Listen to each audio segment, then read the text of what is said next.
So you wanna be a RuneTuber? And let me guess, you have some amazing new idea for a Snowflake Iron Man series that is totally new and original and going to take the community by storm, and one day be regarded just as highly, or maybe even higher than Swampletics, right? Ooh, and I bet you've got an amazing set of comprehensive rules that has to individually clarify an ever-growing list of interactions because you didn't think of them when you sat down to record episode 1, and now you have so many exceptions you're not exactly sure if the restriction even makes sense anymore. Yeah, that's how I started too. I've been making old school RuneScape videos for about a year and a half now, and while I am of course endlessly grateful for the views I get and the amazing people who do that viewing, I still don't really feel like I've made it as a content creator. At least so far, I'm still working on it. Don't worry, I'm nowhere near thinking of giving up, and this isn't meant to be some sort of exercise in self-pity. I'm making this video because I want to share the more painful lessons I've learned about making videos online. One, so that other aspiring creators making videos about RuneScape or whatever can learn from my mistakes, and two, so that those of you on the viewing side understand a bit more what making videos actually entails. My name is RuneScape, and this is The Truth of Being a RuneTuber.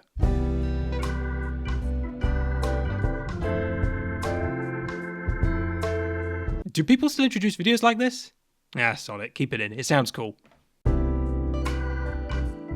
Anyway, when you sit down for the very first time to make your very first video, the first big lesson you're going to get hit with in the face straight away is, you are not getting paid to play a video game. It's easy to see a successful channel and see it as grown-ass man getting paid to play video games all day. I know, because even I thought like that before I started doing it. But as any creator will tell you, actually playing the game is often the part of the video you spend the least time doing. Unless you're trying to be an esports pro, you aren't signing up to play video games all day. You are actually signing up to be a video editor, a script writer, a voice actor, a thumbnail artist, and depending on your type of content, potentially dozens of other jobs that you will also have to fill. Different channels will spec into some of these skills more than others. Mine looks something like this. And yes, you can pay people to do some of the jobs for you, but your early videos aren't going to make any money, so unless you've got money to burn, this isn't going to be an option for most people. So this is all to say, making a video takes significantly more work to do than just whacking on some recording software and playing as normal. All the non-gameplay parts are going to be a much bigger percentage of the final product. Heck, even the recording part is going to take some real effort. There's a lot to think about how your footage is going to translate into the final video. What parts should you record and which should you leave out? Do you even have enough hard drive space to store all these clips? Do you want to record live commentary or write a script as you go to record voiceover afterwards? Make sure not to accidentally record something you don't want people to see, like your bank pin, that could go really badly. All these things make playing the game while recording a really different experience to playing for fun. You'll get better at it as you go, it's just one of the many skills you'll have to learn if you want to make this sort of stuff, but it really changes the dynamic of what it feels like to play the game when you're doing it to make a product and not just playing for fun. But no matter how hard you try, unless you're really lucky, I can guarantee that you will make crap. I cringe super hard when I watch any of my old videos.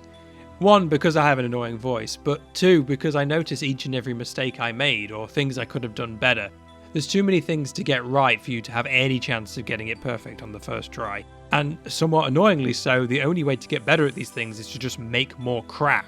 A lot of it, from my experience, comes down to feel. You will finish a video and it will seem like the best thing you've ever made at the time, and then a week after publishing it, you'll watch it back and absolutely hate it for being the dumbest piece of shit you've ever seen. Like seriously, Render, what the hell were you thinking? What were you thinking? But this feeling is actually a good thing. It's how you know you've improved. The you of today is better than the you that made that thing a week ago, and the present you is criticizing past you so you can do it better next time. It kind of sucks that it has to be this way, as you'll burn some of your best ideas during a time when you don't have the skills to do them justice. I try not to worry too much about that one though, as coming up with good ideas is a skill in itself that you will improve at, and two, you can always revisit old ideas later when you're better able to execute them, if you still think they're worth it, of course. Speaking of ideas though, it's important not to put too much weight on your own, because you don't really get to make what you want. So I started out with Highlander Man. I made this channel because I loved that idea so much I wanted it to be real. Like I said before, it was going to be this big amazing Snowflake Iron Man series with this really cool premise, but each episode was taking me about a month to make and the return just wasn't there. And I then on a whim made this dumb Simpsons meme one day, and it was my first ever true hit. I enjoyed making it more than I did Highlander Man, and seeing the big number was a huge rush, so I decided to make a bunch more Simpsons X RuneScape stuff. But I was never able to capture the same audience again that I did that first time. Making stuff is way less fun when no one sees it. So I tried making a bunch of other things that took my fancy to see if any of those would work, and that's how you end up with a channel with over 100 videos and only 1200 subs. Maybe those videos just suck, maybe I'm just not funny, but regardless, continuing to make only exactly what I wanted was not the way to do it. RuneScape videos, like the game, have a meta, and trying to find success outside of that meta is really hard. The algorithm has an idea in its head of what a standard old school RuneScape video should look like. If you make something that doesn't look like one, it has a hard time recommending it to people because it doesn't know what to do with it, even if it is good. There is no algorithm for quality. A good example from me would be my Tarbs videos, the battle simulator. The first episode was sat at about 500 views plus 4 subs for about a month and a half. Pretty good for my size at the time, but not amazing.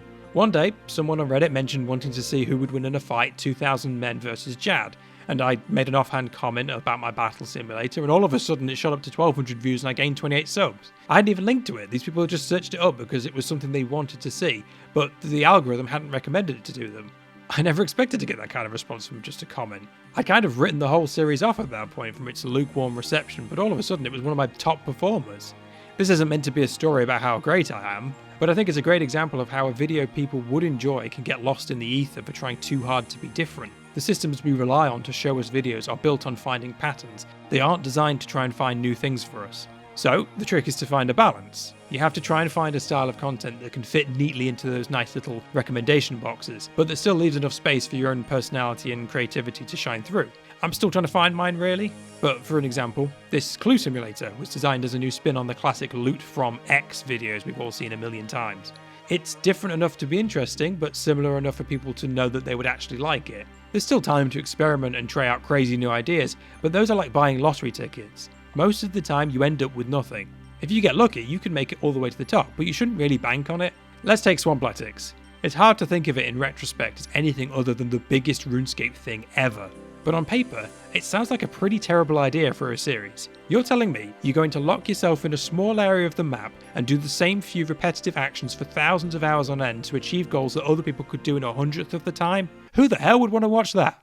Obviously, we now know that everyone wants to watch that, but it shows how it's basically impossible to predict what the next big thing's going to be, and so it's not something you can really aim for. We all want to be the guy that makes the next big thing, but that's a terrible strategy for actually growing a channel. You'll get much better results by sticking to stuff that mostly already exists. It sucks because this kills creativity, but it's one of those truths you kind of have to accept if you want to make it in any creative space.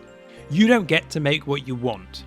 You'll have a million great ideas that you simply can't afford to do. Ideas you don't have the audience or the online clout to pull off. Ideas that are just straight impossible because the game doesn't have the tools to make it happen. Keep those ideas for sure, store them in a list somewhere on the off chance they become possible, but don't get attached to them. Half of them will suck anyway. And then, once you've been living in this content creator headspace for long enough, your view on what RuneScape actually is will shift, and whether you realise it or not, it's not just a game anymore. If crypto games hadn't ruined the term, I'd almost want to call it a metaverse. I am being totally unironic when I say that once RuneScape starts dominating your thoughts in the way that is essentially required to keep up with content creation, it stops being a game that you play. It's more like a space you inhabit, a world you exist in. It's like an office building you check into at the start of every workday, and you can bet you're going to have a vested interest in the state of that space when you're spending 12 or more hours a day there. This is why I think we see content creators get angry to a seemingly irrational degree to even small changes they disagree with. The phrase, "it's only a game," fundamentally does not apply to them anymore. The game, your career, and your entire financial well-being all get inseparably intertwined in a way that I'm sure is downright terrifying at times. If a change comes along that you feel threatens to hurt the game in some way, it doesn't just get a little less fun to play, your future paycheck is in jeopardy. You need the game to stay active and relevant and alive, or you're going to be out of a job. Is it wrong of us to try and make a living around a video game and get mad when its intended player base doesn't take it as seriously as we do? Probably. But for people wanting to make it as a creative in current year, attaching yourself to an existing property is the best way to make that actually happen. Trying to start from scratch is so much harder because you have no existing fan base to market yourself to. People are less likely to give you a chance if they don't have something about you to recognise, and algorithms have a harder time recommending you to people. Even once you do start getting an audience, you have the almighty truth of the capitalist universe to overcome somehow. That is, that food costs money. YouTube ads don't pay very much. For all the effort you have to put in to keep ad revenue on your videos, you'll be lucky to actually ever get enough return from them to actually keep the lights on. Sure, you can ask for donations and maybe you'll get a few Patreon supporters, but you can't really expect your viewers to throw money at you for content they expect to get for free. They all have bills to pay too. All this leads to probably the most depressing fact of content creation. You will take the Raid Shadow Legends sponsorship, or the HelloFresh, or the Hero Wars, or whoever is willing to give you some semblance of financial security that week.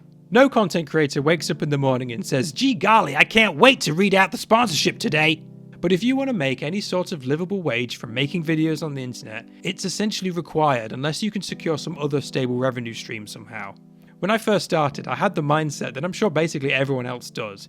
I'll never take a sponsorship, they are so cringe and I won't need to stoop to that level because I'm just that special. But it just doesn't work that way. I've basically accepted now that I'm going to have to read some cringe mobile game ad at some point, and there's nothing I can do about it unless I'm willing to give up on this dream of making stuff on the internet for a living. I'm dreading the day it happens because I just know a little piece of my soul is going to die that day. Of course, I'm looking forward to the paycheck because in the hundreds and hundreds of hours I've spent making videos, the only return I've received so far has been a couple of exceedingly generous donations that I felt bad in accepting. I don't do this for the money, I have a day job. But I want this to be my day job. I want to spend all my working hours making stuff I love because it makes me and other people happy. But we live in a world where you have to pay just to continue existing and everything is too damn expensive. So I have to somehow find a way to squeeze money out of something I fundamentally don't want to be about the money, so that I can hopefully one day stop working 2 jobs and just work the one job I actually care about. All this leads to the sad fact that in order to continue making the stuff you want to make, you have to make it worse in various ways. Don't infringe the copyright, don't use the bad words, and of course, do the ad read. So basically what I'm saying is that if any sponsors want to do a deal, I'm available anytime. Anyway, there's just some things I've learned so far. They aren't fun things, which is probably why they don't get talked about all that much, but I thought you all deserved to look behind the curtain to see what really goes on back here. I could talk about this stuff all day, there's probably 100 things that I didn't mention that might come up in the comments. If you want to hear more, maybe I'll say more. But hopefully you found some of this stuff interesting. Or maybe you value transparency like I do. Whatever reason got you to the end, I appreciate you for it. I'm supposed to ask for engagement at this point, but that kind of feels wrong on this sort of video, so I just hope you all have a good day today. Peace.